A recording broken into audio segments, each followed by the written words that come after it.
In the social sciences, organizational theory, and politics, the term institutional development is often used as a synonym for institutional and organizational change, implying that social transformation occurs in an organizational framework.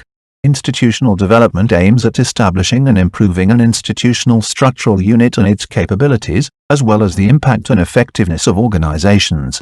This effort is understood as a long-term multiple-stakeholder process, in which numerous factors and power relations influence the final outcomes and their everyday relevance. Institutional changes may also be influenced by previous policy practices, and development is shaped by a wide range of stakeholders, including staff capacity and capability, as well as equipment and infrastructure. It is thus increasingly recognized that institutional development must be seen in terms of a longer trajectory. By and large, the long-term process of institutional development must be established in the form of carefully designed projects. Institutional development projects hence address issues as organizational and technological management. Development issues in the field of education include the setting up, upgrading, and enhancement of course design and curricula, and of equipment infrastructure, the establishment of new policies, and the improvement of existing regulations within professional organizations.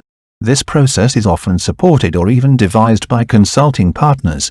In the field of development aid or, in more general terms, philanthropy, the process of institutional development as practiced, for example, by non-governmental organizations can be seen as the improvement of an organization's responsiveness to the needs of its intended beneficiaries, the finer discrimination between different needs, and a quicker response to these needs.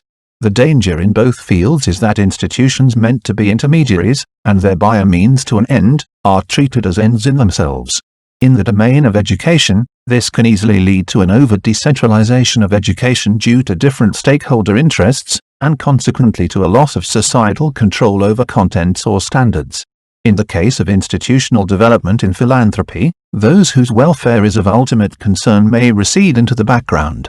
In evaluating institutions and their impact on outcomes in the field of development aid, high-quality standards have been identified as an important aspect. But institutions do not stand alone. They are embedded in local settings, and are influenced by history and culture. So, the impact of institutions on developmental progress is framed by particularities of local settings, stakeholder perspectives, time horizons, informal rules, social norms, customs, policies, and so forth, apart from the intention and will to reach a certain development goal. To incorporate these different factors into a specific institutional development project poses a considerable challenge that demands drawing on knowledge gained in the field of cross-cultural psychology and related disciplines. The designs of institutional development projects vary considerably. Tools and approaches for institutional development include the process approach, total quality management, knowledge management, change management, monitoring and evaluation, and formative or summative approaches.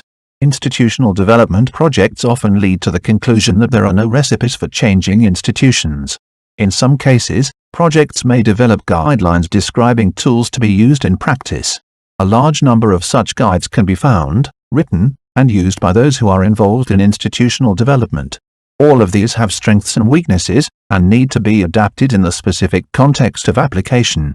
They reflect different theoretical backgrounds and are usually based on the practical experiences of those who used them while they were adopted. As exemplified in numerous project descriptions and evaluations, the first step to institutional development is always a serious analysis and diagnosis of the organization in its institutional context. Different stakeholder interests must be identified, goals of change or development have to be determined, and the process of change needs to be planned, implemented, and evaluated. Nevertheless, measuring the success or effectiveness of institutional development remains difficult.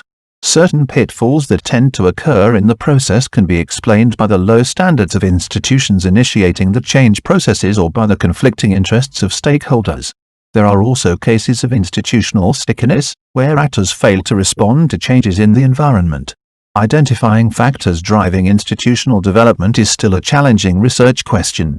There is a need for a generalization of specific success factors in institutional development, based on case studies and best practice examples. Scientific literature on institutional development is quite dispersed, and no overall state-of-the-art volume is available.